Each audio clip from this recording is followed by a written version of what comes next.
Hello everyone. In this video, I'd like to show you a technique for creating patterns with deep tuck folds. I'd even call this style of pattern faux cables, and in just a moment you will see why. Not long ago, I stumbled upon the hand knitting book Dimensional Tuck Knitting by Tracy Purtscher, where I first encountered this technique. But the moment I saw those faux cables, I realized they were practically made for the knitting machine. As I cast on the stitches, there's nothing out of the ordinary. Just 4 preparatory rows. I'll show you the original book's instructions for knitting the pattern by hand, and then my adapted version for the knitting machine. As you can see on screen, this is a photo from the book. The author recommends marking the sections for future tuck manipulations by working purl stitches, so you don't need to use stitch markers. With machine knitting, you can of course use markers, but honestly, I'm too lazy to count stitches and rows. I prefer to knit simply for pleasure while listening to audiobooks or podcasts. On screen now you will see 2 images. Feel free to pause the video to study them closely or take a screenshot. 1. The pattern as shown in the book. 2. My version, which I programmed into DesignaKnit. I'm knitting this using the tuck method on my machine. In my chart, 2 rows are highlighted in different colors. Yellow row, the machine makes the yarn overs. I don't need to do anything by hand. Red row, once it's knitted, I stop the machine, lift the loops created by the yellow yarn overs, and place them onto the corresponding needles of the current row. Between each cable, I leave 2 inactive stitches, marked here by these little squiggles. Later, you can either leave them as they'll form simple floats, or pick up the purl bumps from the wrong side with a crochet hook to create a ribbing effect. You can also work English rib with elongated stitches to make the cables even more pronounced. In this version, I stagger the cable transfers in a checkerboard pattern because knitting machines have their own limitations and we need to work within them. All that theory aside, here's what it should look like in the end. Bold, wide cables, even if they refaux. You will find plenty more variations in the book. But for now, let's get started with the knitting.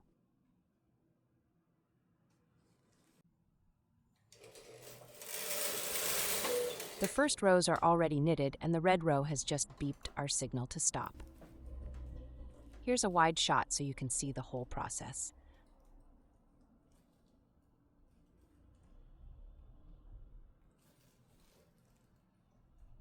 I move into the start, locate the yarn overs from the yellow row, hook them up, and place them onto the corresponding stitches of the current row.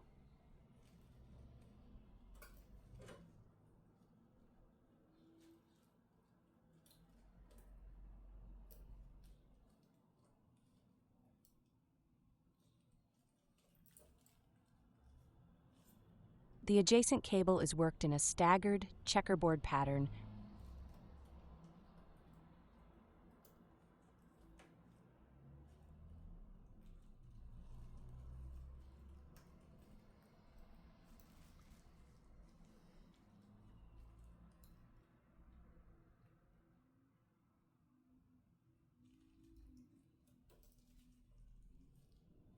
I've completely removed the weights, since we were essentially pulling the lower fabric up, and they just get in the way during this process. From here on, I'll use only the side weights. Thanks to the checkerboard arrangement of the pattern, the machine can produce quite pronounced cables. If I weren't filming, it would all knit up fairly quickly and easily. Once you've formed the folds, be sure to bring all the needles to their fully up position. This is important, so the machine can pass over the areas with the suspended fabric more smoothly, and so that neighboring needles without weight won't drop their stitches.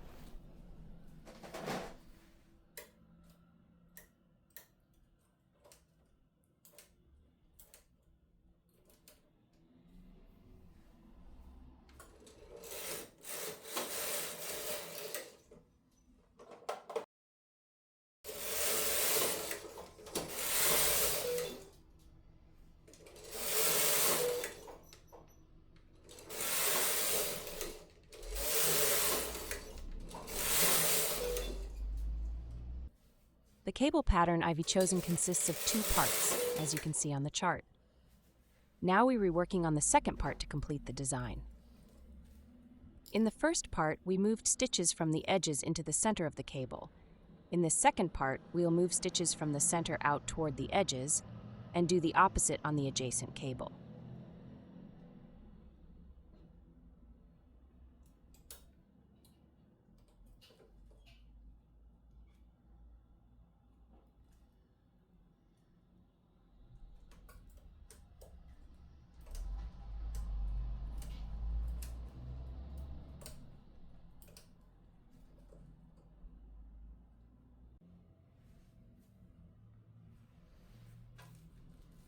Now I'm zooming in on a single vertical column.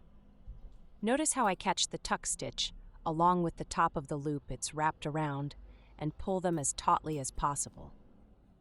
The greatest tension, of course, comes when transferring from the inside out. In this column, I'm working with 15 stitches, which is about the maximum for these tuck folds that the machine can still handle smoothly.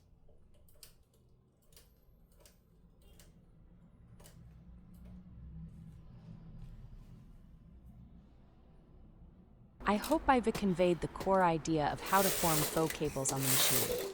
Now I'll double the video speed, since the overall logic should already be clear. There's no need to replay the same steps in real time.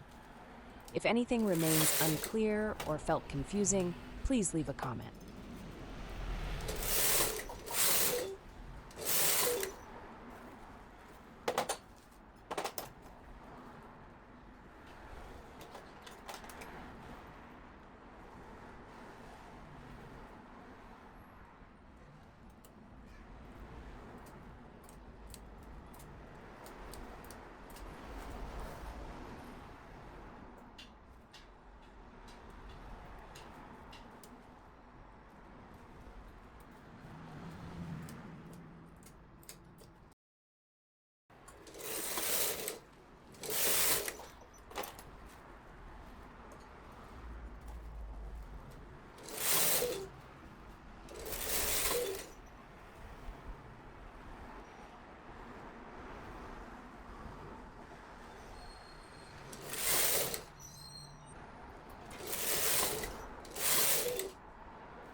Finally, I ended up with this light, warm sweater. I gave it a gentle steam to even out the edges. It weighs just 300 grams and is knitted in acrylic yarn with an angora effect, soft and cozy. For more photos and details, check out my Raverly and Instagram. Feel free to take a look if you'd like to see how it looks in real life. Wishing you all goodness, peace, and inspiration. Until next time.